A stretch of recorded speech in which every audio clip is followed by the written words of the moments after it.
আমার এই চোখের জলটা বন্ধ হয়ে গেছে।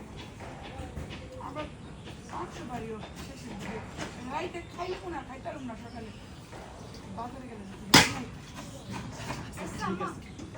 ডায়লগ ওভার লেগে আরো ডায়লগ ছিল, আপনি শুনেন পুরোটা আপা। তখন তুমি দাঁড়ায় থাকতে পারো, সে তো দাঁড়ায় আর বললো সে কি এই আপনি তো শুনতেছেন যে কি কইতেছে। এমন আপু দাঁড়ায় থাকো হ্যাঁ দাঁড়াই শুনেন এর কথা। এমন আপু কলসে কি পানি আছে? না তাহলে কলসটা মানে আপনি কি পানি নিয়ে আসছেন না